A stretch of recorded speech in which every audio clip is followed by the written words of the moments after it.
we are in an army. We're in the army of Christ. If we're in the army of Christ, you know how bad it is to be a part of an army and you ain't got no way, you ain't doing no striking.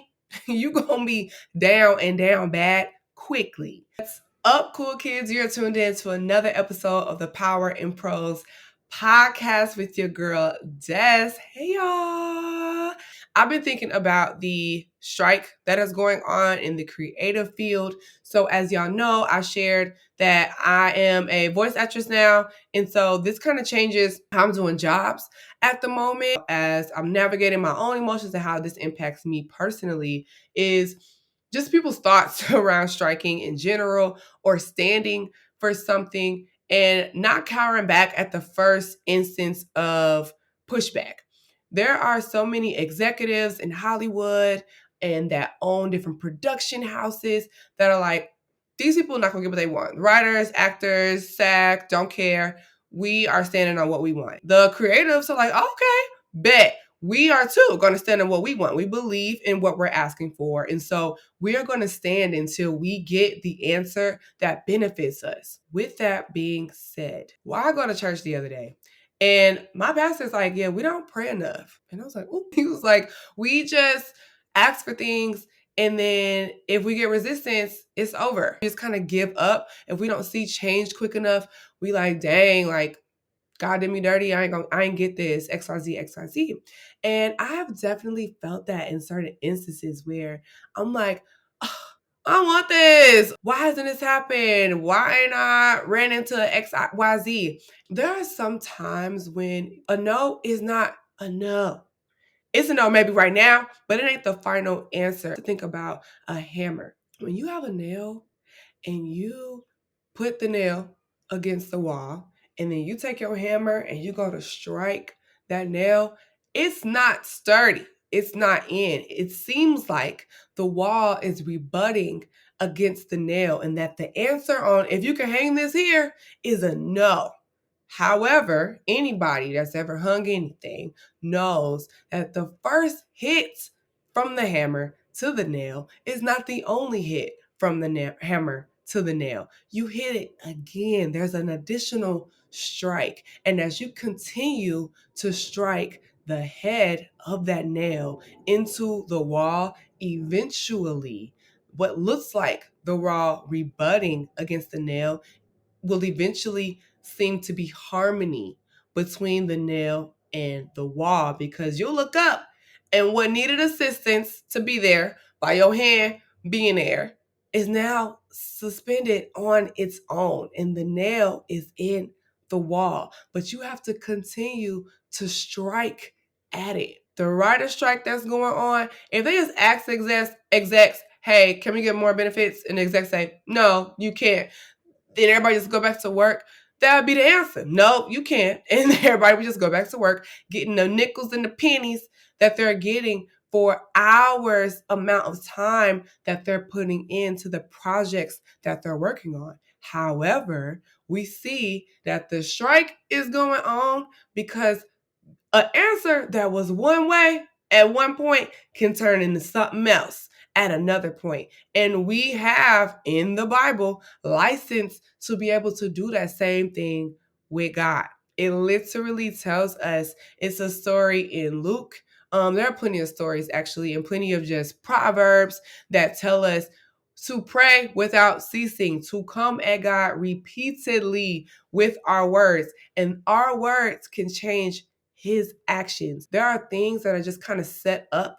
And I think that that causes us to use our language in a way that people have always traditionally used it. So if you have always been told negative things about yourself, then you continue to say negative things too. Say negative things about your situation. Say negative things about other people.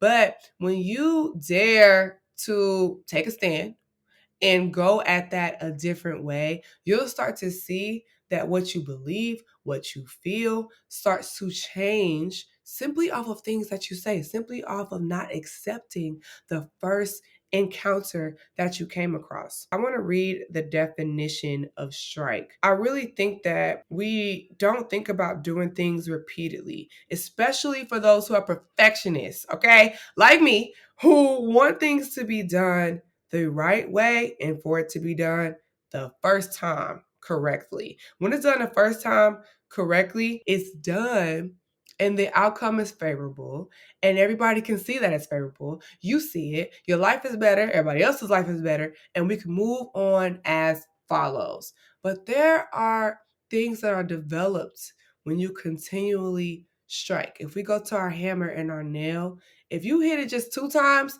it's kind of in the wall. You might be able to actually hang your wall art up, but it's going to fall at some point because it's lacking strength. When you continually hit at something, when you continually bring something to God, you are building up your strength. Your strength in learning scripture, because it's supposed to be praying scripture. So now you learn the scripture because you're continually going to God about a thing. You're building up your faith that the thing can change, even though you may have years worth of evidence that this thing stays the same. But as you start to build up your faith, you're like, no, I've never seen this change for anybody in my family, but for some reason it's going to change for me. And I'm not going to have that, even though everybody in my family swimming in that. That's not going to be a thing for me. And it's because you continually hit at something. One definition of strike is to hit forcibly and deliberately with one's hand or a weapon or other implement. When you are deliberate in your conversations with God, when you're deliberate in how you move, and when you're deliberate with your voice, which is a weapon, our mouths are weapons, you're able to shift things. You're able to build up your strength. You're able to impact stuff that other people have tried to impact for years. They done read books about it. They done went to seminars. They done spent a pretty penny trying to figure out how to do the very thing that you could just do by continually calling something to be with your lips. There's another definition of strike, which is a sudden attack, typically a military one. We are in an army. We're in the army of Christ. If we're in the army of Christ, you know how bad it is to be a part of an army and you ain't got no way, you ain't doing no striking. You gonna be down and down bad quickly. If you call yourself to be a child of God, then it is time for you to start doing some striking. We do a lot of striking physically with the work of our hands, the things that we do by showing up, by simply you just being you. You could be striking some things and the enemy's like, now she just hit me real quick. But we can also strike some stuff that we can't see, that we can strike things in the spirit. And it's all done by the words of our mouths. There's truly power in prose. Your story, your words, the things that you believe, the things that you don't believe, that you speak out, that you say, that you declare, that you profess, that you proclaim, has the power to shift things. And something that looks like a no, something that looked like it plagues you, your family, a situation that looks the same and it's been the same for months, can change because you deliberately decided that you were going to be militant in how you moved and strike something. Y'all know your girl was unemployed. I started to do a series on TikTok, Unemployed to Self-Employed. Eventually, I even stopped saying that I was unemployed to people, right? Because I'm not unemployed. I'm self-employed. What does that fully mean? I couldn't even fully explain it, but it didn't need explaining. The unlock in my head, fellowships that I was applying to, the emails that I was sending, literally the way that I moved changed, even though outside my bank account, the people I was talking to, the place that I lived, all of those things were the same. But simply by changing how I talked about my situation, by being deliberate in how I identified even with myself and my circumstance, changed my situation. It changed how I moved. It changed how other people interact and respond to me because I changed how I talked about me. Striking has the power to give you strength that you otherwise would not be able to unlock. And it's all in the words that you say. As you look at the SAG strike, there are different signs that they have. Some of them are witty. Some of them are sad. Some of them are numbers. Some are blank. There are plenty of different expressions of how you can strike. How you may strike in the circumstances in front of you is totally different than how I may strike on the circumstance that's in front of me. How you strike in your prayers to God may be different than how I strike in my prayers to God. But at the end of the day, on your striking is where you find your strength. On your striking is where you see that how things were at one place is not how they're going to be in the future. But how you impact people in one space, their impact is going to be seen as way more important in the other space. But it's dependent on you being deliberate and forcibly showing up with your strike. Go on strike. Go on strike. Don't just stand for anything. Don't just let the no be no. Don't let it be no. Don't just stand for the first thing that came on your path. Go forward seeking the more. Go forward being deliberate in what you're looking for. Remind yourself why this is important. Remind God why it's important and go forward. You done ask them people for a raise and they talking about, oh, maybe not this quarter. It's not in the budget. Huh? The budget ain't your problem. What is your problem is you getting compensated fairly for the work that you're putting in, for the extra work that you've been doing, and the extra responsibilities that you've been taking on that ain't even in your job description. We going back forcibly, deliberately, striking to get what we're looking for. I got an offer actually the other day for a project. And I'm so thankful because, as y'all know, I'm in this new space. And so this new project will be me using my voice again. And I was like, woo, the offer I got, I liked it. It was cool. I liked it. And I could have just accepted it. But I decided to, let's strike. Let's strike at this offer and see if we can get a better offer. I have no idea what these people going to come back with. I don't know what they're going to say. I don't worry about it. I don't have any fear that, oh, I'm not going to be able to be impactful in this way because I decided to strike. When you are hitting that nail with that hammer, you're not worried that you're not going to be able to have the art in your living room. You are being deliberate to get to that point where you can hang the art. I decided, okay, the art, me using my voice, that's going to happen.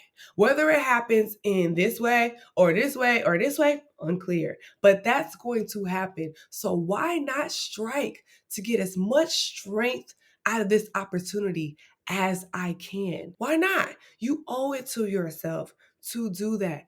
Go on strike. Stand for something or you'll fall for anything. Stand 10 toes and stand in your way. You striking your way. You know how many hammer manufacturers there are? You know, some people don't do a hammer. They call TaskRabbit. They still get into hanging their wall art up though. Some people live with their partners, so they calling their boo in, babe, I got a new art piece.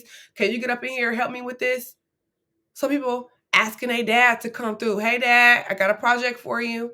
They're striking at the issue differently, but they're getting it done. You got to strike. You got to go forward and get the things that you deserve. But your mouth is the unlock, the words that you say. You want to pick a line. What you saying? How are you expressing what you need? If you gotta get vulgar with it, get vulgar. If you gotta get vulnerable, get vulnerable. If you gotta be lighthearted, and it's a situation that people usually aren't even lighthearted in, they don't find the joy in it, but you found the joy, share that and stand on it. Other people will think that you're being blasphemous. How dare you laugh at this situation? This ain't funny. And your joy is what's keeping you alive in that situation. Because you're right, it's not funny. But you being able to find joy in it, that's you standing on a picket line. That's you striking against your problem and being willing to laugh at a situation that would otherwise have you depressed. Whatever you got to do to get what you need to get in a way that benefits the totality of who you are, strike at that thing today. I hope that this was helpful, y'all. I'm telling you, there's something that happens when you repeatedly go at something that can change your situation. And we don't credit it enough because we take things at face value. I am a person that loves progress. I love to move forward. So if I get a no, I'm like, all right, how can I just move forward with the no that I got? Dang, I gotta just deal with it. And sometimes That's true.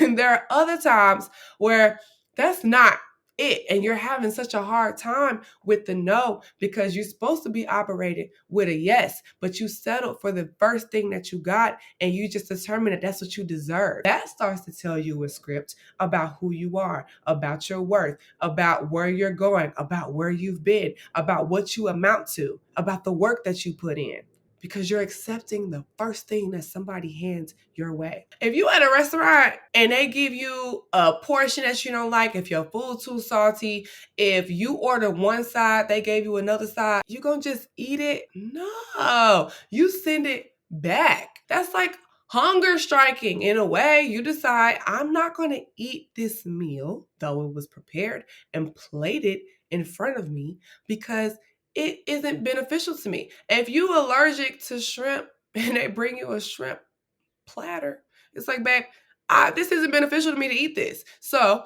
I'm going to sit at the table longer. I'm going to not eat this. I'm going to let you know what I can eat, what is beneficial to me, what will bring me nutrients. And I'm going to wait on it to be delivered to me as I said it needs to be delivered. That's what we got to do. You think about your life, there are plenty of things that will be plated and brought before you, and you'll be sitting at the table of your future and wondering why you're not enjoying the meal. And it's because you just accepted whatever. When there's a menu of things that you could ask for, there's a menu of things that you could demand, and you bring that demand to the person who can do the catering. God does the catering of life, and it will be brought to you in a way that is beneficial and that you can enjoy. I love you. If you haven't already, be sure that you subscribe so you can keep up with all the cool kid happenings that are going on over here at Power in Prose, and you can keep up with your girl. All the links are in the show notes, so be sure that you are tapped all the way in. I love you. Remember that you profess your power, and there's power in prose. Bye.